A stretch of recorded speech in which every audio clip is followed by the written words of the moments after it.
a fait de diagnostics et de sondages dans notre pays que les gens parfois ne prennent pas le temps de bien réfléchir avant de répondre. Maintenant, c'est de l'évidence de dire que l'école privée est mieux que l'école publique.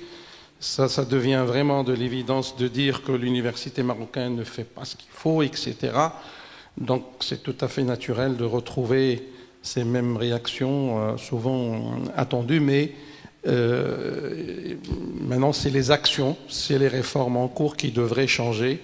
Et je pense que l'université marocaine promet beaucoup de choses. C'est l'université marocaine aujourd'hui publique qui sert l'économie marocaine. Le reste du dispositif, c'est des compléments. Ça, c'est la réalité, un témoignage que je peux vous donner en tant qu'opérateur public sur le marché de l'emploi. L'école publique, on est en phase de démarrage d'une grande réforme suite à une loi, après un long débat. Donc, il n'y a pas grand-chose de surprenant dans ce sondage, sauf quelques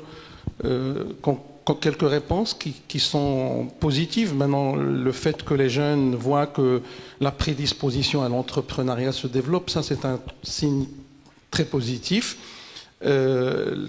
Toutes les expressions d'espoir, comme a dit Sybil Fdil, c'est vraiment à souligner et à retenir. Et justement, ça doit interpeller les décideurs. Ça doit interpeller les décideurs pour aborder l'avenir avec une autre manière. Et déjà sur le plan de méthode, en termes d'action publique, séparer l'éducation de la formation, ça n'aura plus de sens dorénavant. Maintenant, éducation, formation, ça n'aura plus de sens. La formation doit commencer dès le premier jour de l'école. Il faut former pour prévenir les cumuls de stocks énormes de chômage que nous sommes contraints à gérer. Et là également, je dois apporter cet élément, c'est qu'au Maroc, non seulement nous devons réformer pour gérer un avenir meilleur, pour prévenir des difficultés à venir, mais nous avons des dizaines d'années à gérer un stock de chômeurs que nous traînons avec nous. Donc non seulement il y a une économie qui attend de la ressource humaine, mais on a un stock, c'est 1 million et quelques, 1,2 million. On va y revenir, mais lorsque vous avez dit qu'il faudrait aujourd'hui associer, combiner éducation et formation, est-ce qu'aujourd'hui c'est combiné? C'est-à-dire aujourd'hui, c'est pas le cas. On est vendredi 13 mars 2020, c'est toujours pas le cas. C'est pas le cas, il faut bien l'avouer, même au niveau de la méthode dont on aborde la réforme du secteur. L'éducation, avec tous les efforts qui se font, qui sont des efforts louables, il se fait dans une logique de l'école et de l'éducation, tant mieux, oui, on en a besoin. Et la formation, c'est une autre logique Et puis, dans la formation, la logique de la réforme de l'université n'est pas la logique de la réforme de la formation professionnelle.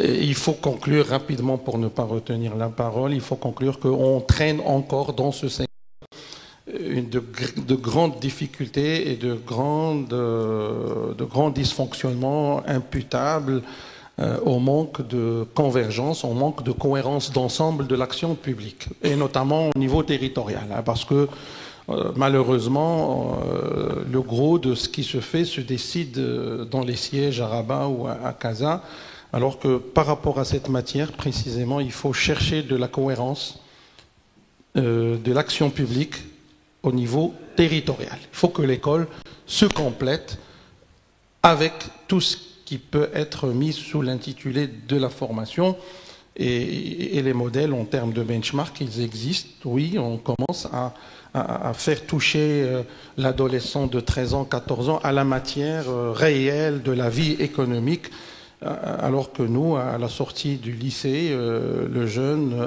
ne saurait même pas faire son panier dans un marché à côté. Et ça, c'est une réalité. Maintenant, il faut profiter de cet engouement vers l'entrepreneuriat pour justement préparer les bons jeunes qui pourraient prétendre à l'entrepreneuriat. Dans quelques mois, au terme de cet exercice de repenser le modèle de développement, on est tous optimistes là-dessus, on aurait finalisé notre cadre référentiel stratégique et de vision et même de la volonté politique, mais on risque de traîner avec nous le déficit opérationnel et il faudrait peut-être s'en rendre compte tout de suite, parce que par rapport à la loi sur l'éducation et la formation, c'est un excellent cadre de référence législatif, de vision qui assure, dans des termes juridiques, toute la cohérence qu'on souhaiterait, mais il ne faut pas se cacher le visage et dire que l'opérationnel ne suit pas. Il faut le dire. Moi, ne serait-ce que pour être optimiste et dire que le déficit, il est temporel. Il y a des choses claires dans ce cadre référentiel, mais sur le plan opérationnel, on traîne encore. Hein. On ne voit pas, dès la rentrée prochaine, les grandes réformes s'opérer. Hein. On est responsable, oui, mais responsable pour se remettre en cause de temps en temps. Et c'est le minimum de l'effort auquel nous devons nous prêter dans cet exercice d'élargir l'imaginaire collectif. Et l'exemple qu'a donné Sib El-Harj de réussir, moi, que je qualifie parfois de petit miracle, décision politique claire, clairvoyante de généraliser le préscolaire, des opérateurs associatifs engagés, un opérateur public qui a pu remplir la difficulté d'accès à la ressource humaine du préscolaire. L'ANAPEC a mis la main et entre le mois de mai et aujourd'hui, on a doté le secteur de 2400 éducatrices confirmées, professionnelles. C'est ça la productivité opérationnelle. Il ne suffit pas d'avoir... il suffit pas, oui, c'est indispensable. On avait cette difficulté de voir clair l'avenir. Maintenant, on le voit. Il y a de la responsabilité politique qui est assumée, il y a de la volonté qui est exprimée. L'opérationnel gagnerait à monter un petit peu en agilité, à la créativité de l'action. Et ça, je voulais bien insister là-dessus. Le préscolaire, je pense, même du côté de l'éducation, du ministère de l'Éducation nationale, ça marche sur une bonne vitesse actuellement, grâce à cette prédiction, à la convergence et à reconnaître ce qu'il faut chercher chez l'autre et à aller chez l'autre pour réussir cette cohérence de l'action publique territoriale dont j'ai parlé tout à l'heure. L'exemple de la généralisation du préscolaire dans le milieu rural est un exemple qu'il faut lire avec beaucoup d'humilité, avec beaucoup de professionnalisme pour reconnaître que lorsqu'on met la main, on réussit des challenges vraiment historiques. Maintenant, par rapport à cette question d'adaptation de la formation aux besoins de l'entreprise, l'entreprise elle-même, elle ne connaît pas ses besoins en ressources humaines à moyen terme. L'économie, elle bouge tellement que ce qui est certain, c'est que toutes les entreprises, comme a dit madame, connaissent leurs besoins en qualité intrinsèque de la ressource humaine et pas la qualité technique. Je risque de vous surprendre en vous disant que tous les constructeurs automobiles qui sont dans notre pays, qui sont des fiertés de notre secteur industriel, ils ne recrutent pas des gens qui sont à point sur la technicité mécanique automobile. Hein. Ils ne recrutent pas ça, mais ils recrutent des bons profils, des petites têtes bien faites sur le plan du comportement, sur le plan des capacités en soft skills. Et après, ce qui est requis, c'est plutôt des modalités d'intervention sur leur profil par des instruments d'appoint et d'adaptation technique sur la base d'un background de savoir qui a surtout la qualité de l'agilité.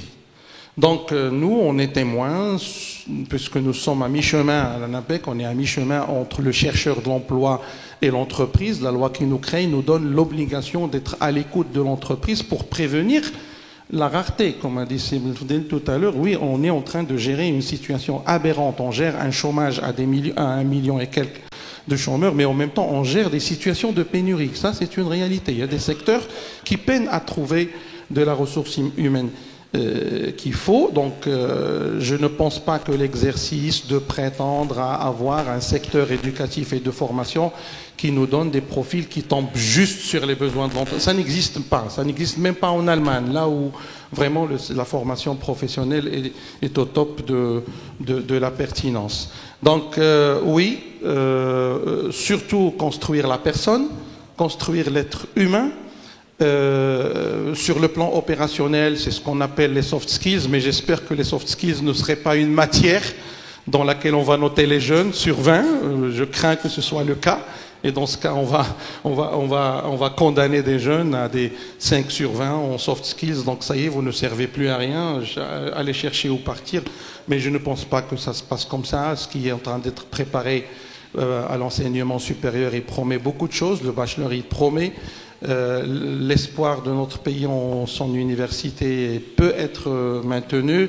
Ce qui est en train d'être réalisé à titre pilote à l'université Hassan II et à l'université Mohammed V par rapport à ce statut d'étudiant entrepreneur, l'ANAPEC, elle assure l'accompagnement de ces jeunes dans l'accompagnement pré-création et accompagnement à l'entrepreneuriat, et nous sommes en train de compter aujourd'hui des résultats agréablement surprenants. Donc il y a de l'espoir dedans, mais l'espoir ne nous donne pas l'excuse de rester cramponné sur des modalités opérationnelles très verticalisées. Hein. Il faut chercher les autres, il faut aller vers les autres, et chacun ira vers l'autre. En fait, il faut sortir de son bureau, vous voulez dire. Pour pouvoir aboutir à ce schéma de cohérence globale. Le dispositif d'éducation et de formation n'aura sa légitimité que s'il est basé sur les fondamentaux de droit de l'être humain. Ça, en termes de principes et de fondamentaux. Et sur le plan opérationnel, tout doit être monté, agencé, mis en synergie pour permettre à notre société, pour rassurer à tout à chacun et à la société d'avoir des êtres humains à qui on reconnaît le droit de contribuer à la construction collective de la société. Bien sûr, et pour donner ce droit, il faut que ce jeune ait le sentiment de redevabilité à la société. Et tout cet exercice, ça passe par le droit à l'insertion économique, avec bien sûr une préparation de la redevabilité par l'insertion économique. Il faut que nos jeunes sachent qu'il y a un vivre ensemble, il y a un commun auquel l'épanouissement de l'être humain se réalise par la contribution à cette charge, et pas uniquement cette éducation qui est basée sur le droit au revenu. C'est-à-dire, donnez-moi un revenu et laissez-moi chez moi. C'est pas ça l'inclusion, c'est pas ça l'inclusivité d'une société. Donc, sur le plan opérationnel, il faudrait envisager des choses dont on a les moyens de réaliser. C'est vrai, on n'a pas de grandes difficultés de moyens. La preuve, c'est que les grands chantiers qui sont enclenchés dans notre pays, ils arrivent quand même à être réalisés. Mais on n'a pas les moyens d'avoir un dispositif d'éducation et de formation qui tombe juste sur les besoins de toute l'économie de notre pays. Donc, quand on a... Si vous permettez, pas le moyen financier, le moyen matériel ou le moyen immatériel? Même les moyens... Mais la priorité? Même les moyens matériels, les meilleurs modèles... C'est-à-dire qu'on n'a pas les moyens matériels de mettre en place une gouvernance dynamique, effective... Non, pas la gouvernance.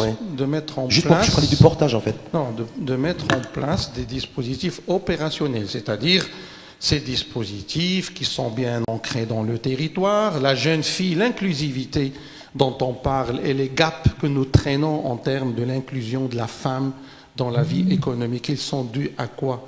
Ils sont dus à des déficits opérationnels quant à l'ancrage territorial. La jeune fille qui a eu la malchance de naître dans le milieu rural. Et là, les chiffres qu'a cités Seb El-Harj tout à l'heure, ils reflètent une réalité alarmante et une réalité désolante. La jeune fille qui est née dans le milieu rural, elle n'a pas la même chance d'avoir un itinéraire d'insertion économique comme celle qui est née à Casablanca. Il faut dire que matériellement, cette réalité, on n'a pas les moyens de la dépasser le plus rapidement qu'on aurait souhaité. Donc, il faudrait maintenant imaginer ces dispositifs de formation qui permettent une certaine équité territoriale. Sinon, on continue à réfléchir, école d'excellence, pôle de je ne sais pas quoi, cité de, etc., alors qu'on n'a pas la capacité de servir avec une logique d'équité territoriale et parfois même d'équité catégorielle. Ça ne sert à rien de faire de très beaux modèles de formation avec peu de chances pour la jeune fille d'y accéder. Donc autant être dans la recherche de cet optimal qui nous permettrait d'avoir une moyenne mais bien répartie dans le territoire et qui sert de la même manière toutes les catégories. Moi, ce que j'ai dit sur la question de la femme, je le dirais par rapport à la question des personnes en situation de handicap.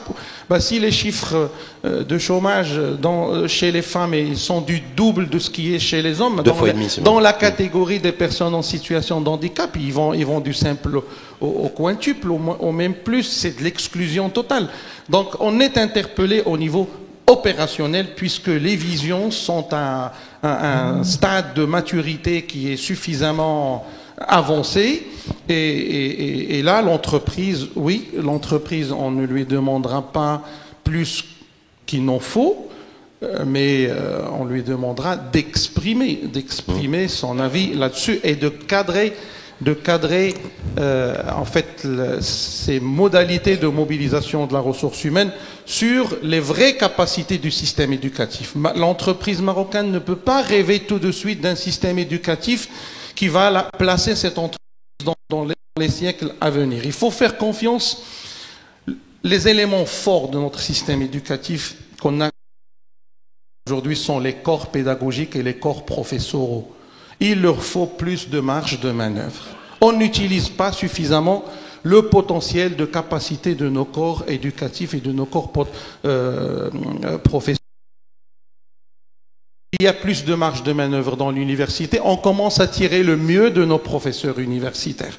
L'université marocaine aujourd'hui, elle fait de son mieux et fait beaucoup de bonnes choses. Grâce à cette marge de manœuvre qui découle d'un mode de gouvernance qui est l'atout de notre enseignement supérieur, mais l'université toute seule, on ne peut pas mettre sur ses épaules tous les écarts que nous traînons par rapport à cette juste en 2 mots avant de continuer, juste pour une dernière question. Monem Bendani, lorsque Hamid Boulfdi nous dit voilà, tout ce qui a réussi, qui peut être vérifiable aujourd'hui par n'importe quel citoyen, ça s'est fait en marge d'eux, d'accord ? Moi je pense. Parce que moi je veux rester sur le portage. Non, alors, les modèles de gouvernance dérogatoires, je pense qu'ils ont un rôle pédagogique, un rôle pilote. C'est pour interpeller ces élus, justement, pour leur dire regardez, ça, la seule tête à couper aurait peut-être. Elle le serait après. Après, je ne pense pas qu'on viendrait faire le même système à Agadir, à Dakhla, etc., parce que c'était à des fins pédagogiques pour interpeller l'engagement et interpeller l'esprit de convergence chez les autres. L'idéal aurait été d'avoir une volonté de tout à chacun, d'être dans une logique de convergence et d'aller ensemble vers ces défis temporels, de faire vite, de faire une zone, free zone, je ne sais pas où, avec tel rythme de rapidité. C'est des modèles pédagogiques réussis, bien sûr. Modélisables pour vous concernant l'éducation, si vous permettez, concernant l'éducation et la formation et pour favoriser l'emploi et l'employabilité, est-ce qu'on a nécessairement besoin d'avoir un modèle comme ça qui soit, on va employer les termes, une autorité éclairée là-dessus, c'est-à-dire un mode de gouvernance bien visible avec un pilotage et un alignement, parce qu'il y a des résistances à la réforme. Là, les résistances doivent sauter. Mais est-ce qu'il faut mettre en place un modèle de gouvernance et un portage qui soit spécifique pour qu'on puisse rattraper le temps perdu? Mais on ne peut pas recréer le monde. On ne peut pas nous permettre un modèle de développement qui remet la logique institutionnelle, la logique démocratique et tout ça. Ça aussi, c'est un capital qui est déjà établi dans notre pays. Il faut capitaliser dessus par les mêmes instruments de construction. Et il faut pointer les défaillants. Ils doivent laisser la place aux gens qui sont capables. Maintenant, plus de rigueur, plus d'énergie dans la institutionnelle et démocratique dans notre pays. On ne peut pas faire l'économie de tout ça, sinon on risque d'être surpris par d'autres fragilités dans l'avenir. Capitaliser sur ces modèles pédagogiques réussis, et justement pour obliger tout à chacun de jouer son propre rôle, bien sûr avec des mécanismes de reddition des comptes, avec beaucoup de rigueur pour je dirais le terme peut-être un peu énergique, pour éliminer ceux qui traînent par rapport à cette convergence souhaitée. Je ne pense pas que le modèle de développement par rapport à cette problématique d'éducation et de formation pourrait déroger à cette règle d'or de baser un système éducatif et de formation qui est fondé sur une logique institutionnelle où l'engagement de tout chacun, la responsabilité est bien tracée, y compris les ONG. Aujourd'hui, il n'y a pas de place pour les ONG amateurs sur ces questions. Ou bien vous êtes professionnel sur la question, ou bien il faut rester dans votre amateurisme. L'exemple qu'on a cité tout à l'heure du préscolaire, il a réussi parce qu'on a eu affaire à 2 ONG vraiment professionnelles et responsables. Sinon, on aurait joué avec le feu. La matière est tellement inflammable, c'est le préscolaire, il n'y a pas de place pour le jeu là-dessus.